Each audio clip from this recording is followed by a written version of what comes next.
नमस्कार दोस्तों, स्वागत है आपका अपने YouTube channel crazy study point पर। तो देखिए, हम कंप्यूटर की टेस्ट सीरीज कर रहे थे जिसमें हम कंप्यूटर के प्रीवियस ईयर एग्जाम्स में पूछे हुए क्वेश्चंस को डिस्कस करते हैं। तो इससे पहले हम 2 टेस्ट कंप्लीट कर चुके हैं। तो यदि अभी तक आपने नहीं देखा है तो लिंक आपको डिस्क्रिप्शन में मिल जाएगा, वहाँ से जाकर आप देख सकते हैं। तो स्टार्ट करने से पहले यदि आप चैनल पर नए हैं तो प्लीज़ चैनल को सब्सक्राइब कर लें और उसके जो बगल में बेल आइकन है उसको ज़रूर प्रेस कर लें, ताकि जब भी कोई नया अपडेट हो तो उसका नोटिफिकेशन आपको मिल सके। तो चलिए स्टार्ट करते हैं। तो देखिए, पहला क्वेश्चन है कि निम्नलिखित में से कौन से समूह में केवल आउटपुट डिवाइस हैं। तो देखिए, पहले ऑप्शन में प्रिंटर और मॉनिटर दोनों ही आउटपुट डिवाइस हैं, लेकिन जो स्कैनर है वो एक इनपुट डिवाइस है। ऐसे ही सेकंड ऑप्शन में देखिए, प्रिंटर और मॉनिटर दोनों आउटपुट डिवाइस हैं, लेकिन जो कीबोर्ड है वो एक इनपुट डिवाइस है। ऐसे ही थर्ड ऑप्शन में जो माउस है वो एक इनपुट डिवाइस है। लेकिन फोर्थ ऑप्शन में देखिए, प्लॉटर, मॉनिटर और प्रिंटर ये तीनों ही आउटपुट डिवाइस हैं। तो फोर्थ ऑप्शन जो है हमारे यहाँ पर राइट आंसर हो जाएगा। अगला क्वेश्चन देखिए, प्रिंटर का सबसे तेज और शीघ्र प्रकार कौन सा है। तो देखिए, सबसे तेज जो प्रिंटर होता है वो लेजर प्रिंटर होता है। थर्ड ऑप्शन जो है यहाँ पर इसका राइट आंसर हो जाएगा। अगला क्वेश्चन देखिए, साधारण कागज पर मोम आधारित स्याही को पिघलाने की विशेषता निम्न में से कौन से प्रिंटर की है। तो थर्मल प्रिंटर की होती है। फोर्थ ऑप्शन जो है यहाँ पर करेक्ट आंसर हो जाएगा। एटीएम मशीन से जो स्लिप निकलती है वो थर्मल प्रिंटर के द्वारा ही प्रिंट होती है। अगला क्वेश्चन देखिए, का प्रयोग सामान्य प्रवेश परीक्षा में विद्यार्थी द्वारा विकल्प भरने के लिए किया जाता है। तो ओएमआर का यूज किया जाता है। फोर्थ ऑप्शन जो है इसका यहाँ पर करेक्ट आंसर हो जाएगा। इसके अलावा देखिए, ओएमआर की फुल फॉर्म होती है ऑप्टिकल मार्क रिकॉग्नाइजेशन या ऑप्टिकल मार्क रीडर भी होती है। अगला क्वेश्चन देखिए, कौन सा उपकरण डेटा और कार्यक्रमों के बीच के अंतर को समझ सकता है। तो जो माइक्रो प्रोसेसर है वो डेटा और कार्यक्रमों के बीच के अंतर को समझ सकता है। फोर्थ ऑप्शन जो है इसका यहाँ पर करेक्ट आंसर हो जाएगा। अगला क्वेश्चन देखिए, मल्टी प्रोग्रामिंग जो सिस्टम है उसमें एक ही समय में अधिक काम कर सकते हैं। थर्ड ऑप्शन जो है इसका यहाँ पर करेक्ट आंसर हो जाएगा। अगला क्वेश्चन देखिए, एक प्रक्रिया है जिसमें उपयोगकर्ताओं को एक पहचान कोड और मिला हुआ पासवर्ड दर्ज करना आवश्यक होता है। तो इस प्रोसेस को हम लॉगिंग ऑन कहते हैं। सेकेंड ऑप्शन जो है इसका यहाँ पर करेक्ट आंसर हो जाएगा। अगला क्वेश्चन देखिए, पेज ब्रेकअप का अर्थ क्या है। तो देखिए, पेज ब्रेकअप का अर्थ होता है कि डॉक्यूमेंट का जो अगला हिस्सा है वो नए पेज से स्टार्ट होगा। सेकंड ऑप्शन जो है इसका यहाँ पर करेक्ट आंसर हो जाएगा। अगला क्वेश्चन देखिए, एमएस वर्ड में कौन सा विकल्प आपके अंतिम कार्य को हटाने की क्षमता देता है।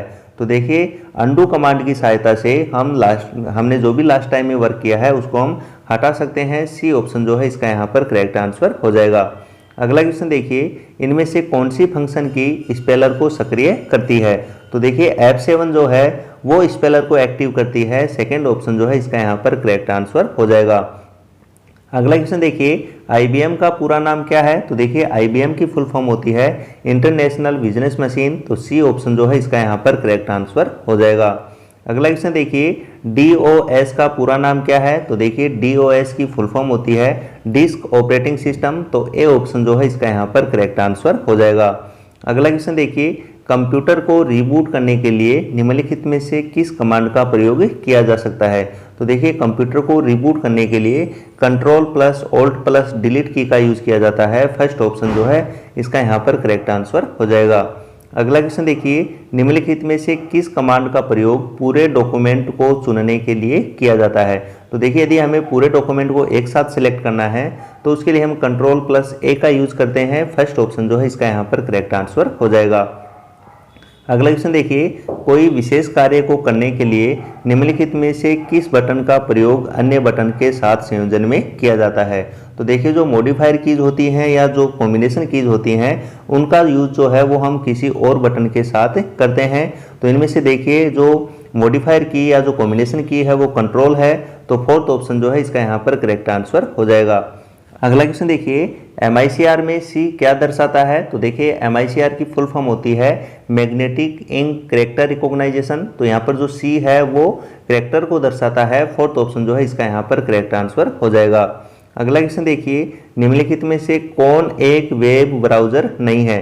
तो देखिए, इंटरनेट एक्सप्लोरर, मोजिला फायरफॉक्स और गूगल क्रोम ये सभी जो हैं वो वेब ब्राउज़र हैं। लेकिन जो एंड्रॉयड OS है, एंड्रॉयड ऑपरेटिंग सिस्टम, ये एक वेब ब्राउज़र नहीं है, ये ऑपरेटिंग सिस्टम है। तो सी ऑप्शन जो है इसका यहाँ पर करेक्ट आंसर हो जाएगा। अगला क्वेश्चन देखिए, एक फाइल को खोजने और लोड करने के लिए जिसे सुरक्षित किया गया हो के लिए हम क्या करते हैं, तो उसके लिए हम ओपन कमांड का यूज करते हैं। फोर्थ ऑप्शन जो है इसका यहाँ पर करेक्ट आंसर हो जाएगा। अगला क्वेश्चन देखिए, स्कैनर क्या स्कैन करता है, तो देखिए जो स्कैनर है वो पिक्चर और टेक्स्ट दोनों को स्कैन करता है, तो थर्ड ऑप्शन जो है इसका यहाँ पर करेक्ट आंसर हो जाएगा।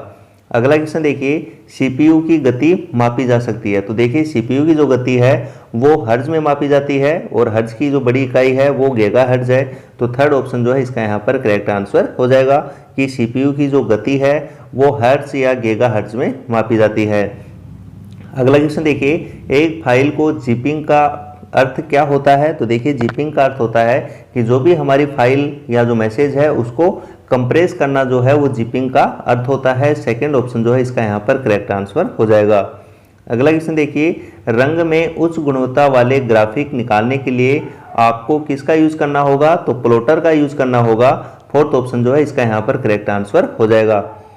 अगला क्वेश्चन देखिए, एमएस वर्ड में थिसॉरस का टूल का उपयोग किसके लिए होता है, तो देखिए थिसॉरस का यूज जो है वो समानार्थी और विलोम शब्दों के लिए होता है। थर्ड ऑप्शन जो है इसका यहाँ पर करेक्ट आंसर हो जाएगा। अगला क्वेश्चन देखिए, फॉर्मेटिंग टूल बार पर फॉन्ट साइज टूल में सबसे छोटा और बड़ा फॉन्ट साइज क्या होता है, तो देखिए सबसे छोटा जो फॉन्ट साइज है वो 8 होता है और सबसे बड़ा जो फॉन्ट साइज है वो 72 तक होता है, तो फर्स्ट ऑप्शन जो है इसका यहाँ पर करेक्ट आंसर हो जाएगा। अगला क्वेश्चन देखिए, स्क्रीन को जस्टिफाई करने के लिए चयनित टेक्स्ट या लाइन को अलाइन के लिए क्या प्रेस करते हैं, तो Ctrl+J का यूज किया जाता है। थर्ड ऑप्शन जो है इसका यहाँ पर करेक्ट आंसर हो जाएगा। अगला क्वेश्चन देखिए, एक प्रोग्राम में त्रुटियों को ठीक करने को क्या कहा जाता है, तो देखिए जो एरर होता है या जो त्रुटि होती है उनको ठीक करने की जो प्रोसेस है उसको डीबगिंग कहा जाता है। थर्ड ऑप्शन जो है इसका यहाँ पर करेक्ट आंसर हो जाएगा। अगला क्वेश्चन देखिए, रैम निम्नलिखित में से किसका एक उदाहरण है, तो देखिए जो रैम है वो एक अस्थायी मेमोरी होती है, तो सी ऑप्शन जो है इसका यहाँ पर करेक्ट आंसर हो जाएगा। वोलेटाइल मेमोरी, वेलोटाइल मेमोरी का मतलब होता है कि ये जो मेमोरी है वो अस्थायी मेमोरी होती है, और स्थायी मेमोरी हो तो उसके लिए हम नॉन वोलेटाइल वर्ड का यूज करते हैं। अगला क्वेश्चन देखिए, किस प्रोग्रामिंग लैंग्वेज को ट्रांसलेटर की ज़रूरत नहीं होती है, तो देखिए जो मशीन लैंग्वेज होती है उसको ट्रांसलेटर की आवश्यकता नहीं है। डी ऑप्शन जो है इसका यहाँ पर करेक्ट आंसर हो जाएगा। अगला क्वेश्चन देखिए, सबसे बड़े से सबसे छोटे क्रम में निम्नलिखित में से कौन सा लिस्टेड है, तो देखिए इनमें से जो सबसे बड़ी मेमोरी है वो टीबी, उसके बाद में जीबी और उसके बाद में एमबी और उसके बाद में केबी, तो फोर्थ ऑप्शन जो है इसका यहाँ पर करेक्ट आंसर हो जाएगा कि सबसे पहले जो सबसे बड़ी है वो टीबी होगी टेराबाइट, उसके बाद में जीबी गीगाबाइट और उसके बाद में एमबी मेगाबाइट और फिर केबी किलोबाइट।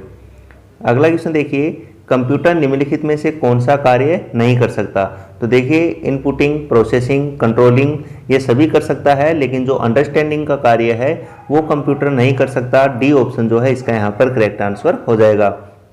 अगला क्वेश्चन देखिए, स्प्रेडशीट में जिस पॉइंट पर कॉलम और रो एक दूसरे को इंटरसेक्ट करते हैं उसे क्या कहा जाता है, तो उसे सेल कहा जाता है। डी ऑप्शन जो है इसका यहाँ पर करेक्ट आंसर हो जाएगा। अगला क्वेश्चन देखिए, कंप्यूटर की पहली पीढ़ी किस पर आधारित थी, तो देखिए कंप्यूटर की पहली पीढ़ी में वाल्व और वैक्यूम ट्यूब का यूज किया गया था, तो सी ऑप्शन जो है इसका यहाँ पर करेक्ट आंसर हो जाएगा, वाल्व से। अगला देखिए, कंप्यूटर की सभी प्रोसेसिंग किस में होती हैं, तो कंप्यूटर की जो सभी प्रोसेसिंग है वो सीपीयू में होती हैं। बी ऑप्शन जो है इसका यहाँ पर करेक्ट आंसर हो जाएगा। अगला क्वेश्चन देखिए, कंप्यूटर के पिता के रूप में किसे जाना जाता है, तो देखिए कंप्यूटर के पिता के रूप में चार्ल्स बेबेज को जाना जाता है। डी ऑप्शन जो है इसका यहाँ पर करेक्ट आंसर हो जाएगा। अगला क्वेश्चन देखिए, रैम का विस्तृत रूप क्या है, तो देखिए रैम की फुल फॉर्म होती है रैंडम एक्सेस मेमोरी, तो सी ऑप्शन जो है इसका यहाँ पर करेक्ट आंसर हो जाएगा। अगला क्वेश्चन देखिए, वर्कशीट में डेटा के रूप में ऑर्गेनाइज किया जाता है, तो देखिए वर्कशीट में जो डेटा है वो रो और कॉलम के रूप में ऑर्गेनाइज किया जाता है, तो सेकंड ऑप्शन जो है इसका यहाँ पर करेक्ट आंसर हो जाएगा। अगला क्वेश्चन देखिए, उस पैकेज का नाम क्या है जो रो व कॉलम में अरेंज किए डाटा को क्रिएट, मैनिपुलेट और एनालाइज करने में मदद करता है, तो वो स्प्रेडशीट पैकेज होता है। फिफ्थ ऑप्शन जो है इसका यहाँ पर करेक्ट आंसर हो जाएगा। अगला क्वेश्चन देखिए, आईएसपी का पूर्ण विस्तार होता है, तो देखिए आईएसपी की फुल फॉर्म होती है इंटरनेट सर्विस प्रोवाइडर, तो फोर्थ ऑप्शन जो है इसका यहाँ पर करेक्ट आंसर हो जाएगा। अगला क्वेश्चन देखिए, मॉड्यूलेटर डीमॉड्यूलेटर का सामान्य नाम है। तो देखिए मॉड्यूलेटर और डीमॉड्यूलेटर जो है वो मोडेम की फुल फॉर्म होती है, तो ए ऑप्शन जो है इसका यहाँ पर करेक्ट आंसर हो जाएगा। अगला क्वेश्चन देखिए, एक्सेल में एक्टिव सेल का कंटेंट किसमें डिस्प्ले होता है? तो देखिए एक्सेल में जो एक्टिव सेल का कंटेंट होता है वो फॉर्मूला बार में डिस्प्ले होता है, तो डी ऑप्शन जो है इसका यहाँ पर करेक्ट आंसर हो जाएगा। अगला क्वेश्चन देखिए, एक ऑब्जेक्ट की प्रॉपर्टीज को एक्सेस करने के लिए माउस की कौन सी टेक्निक प्रयोग में लाई जाती है? तो देखिए ऑब्जेक्ट की प्रॉपर्टीज पर यदि हमें जाना है तो उसके लिए राइट क्लिकिंग किया जाता है, थर्ड ऑप्शन जो है इसका यहाँ पर करेक्ट आंसर हो जाएगा। अगला क्वेश्चन देखिए, पहले से ऑन कंप्यूटर को रीस्टार्ट करने को क्या कहते हैं? तो देखिए पहले से ऑन कंप्यूटर को रीस्टार्ट करने का जो प्रोसेस है उसको वार्म बूटिंग कहा जाता है, डी ऑप्शन जो है इसका यहाँ पर करेक्ट आंसर हो जाएगा। लेकिन यदि हमारा कंप्यूटर ऑन ऑफ है पहले से और उसको यदि हम ऑन कर रहे हैं तो उसको कोल्ड बूटिंग कहते हैं, और ऑन कंप्यूटर को रीस्टार्ट करते हैं तो उसको हम वार्म बूटिंग कहते हैं। अगला क्वेश्चन देखिए, एक्सेल में प्री प्रोग्राम फॉर्मूले का एक अन्य नाम क्या है? तो देखिए प्री प्रोग्राम जो फॉर्मूला होता है उसको फंक्शन कहते हैं, थर्ड ऑप्शन जो है इसका यहाँ पर करेक्ट आंसर हो जाएगा। अगला क्वेश्चन देखिए, LSI का पूर्ण रूप क्या है? तो देखिए LSI की फुल फॉर्म होती है लार्ज स्केल इंटीग्रेशन, तो फोर्थ ऑप्शन जो है इसका यहाँ पर करेक्ट आंसर हो जाएगा। अगला क्वेश्चन देखिए, रोम निम्न में से किसका उदाहरण है? तो देखिए जो रोम है वो एक स्थायी मेमोरी होती है, और स्थायी के लिए हम नॉन वोलेटाइल वर्ड का यूज करते हैं, तो थर्ड ऑप्शन जो है इसका यहाँ पर करेक्ट आंसर हो जाएगा कि जो रोम है वो एक नॉन वोलेटाइल मेमोरी होती है, और रोम की जो फुल फॉर्म है वो होती है रीड ओनली मेमोरी। अगला क्वेश्चन देखिए, प्रिंटर, कीबोर्ड और मोडेम जैसी भारी डिवाइसें क्या कहलाती हैं? तो देखिए जो भी कंप्यूटर में जो भारी डिवाइसेस होती हैं जो इनपुट या आउटपुट डिवाइस का काम करती हैं उनको पेरिफेरल्स डिवाइस के नाम से जाना जाता है, तो बी ऑप्शन जो है इसका यहाँ पर करेक्ट आंसर हो जाएगा। अगला क्वेश्चन देखिए, विशेष प्रकार के संगीत उपकरणों को साउंड कार्डों से कौन सा पोर्ट जोड़ता है? तो जो मिडी पोर्ट है वो जोड़ता है, डी ऑप्शन जो है इसका यहाँ पर करेक्ट आंसर हो जाएगा। यहाँ पर देखिए मिडी की जो फुल फॉर्म होती है वो होती है म्यूजिकल इंस्ट्रूमेंट डिजिटल इंटरफेस, तो ये भी आपको ध्यान रखना है। अगला क्वेश्चन देखिए, पॉइंटर किस पर रखा होता है जब वह हाथ के आकार का हो जाता है? तो देखिए जो पॉइंटर है उसको यदि हम हाइपर लिंक के ऊपर लेके जाते हैं तो जो पॉइंटर है वो हाथ की साइज का हो जाता है या हाथ के आकार का हमें दिखाई देता है, डी ऑप्शन जो है इसका यहाँ पर करेक्ट आंसर हो जाएगा।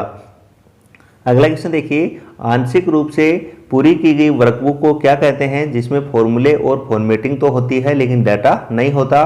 तो वो टेम्पलेट कहलाता है, बी ऑप्शन जो है इसका यहाँ पर करेक्ट आंसर हो जाएगा।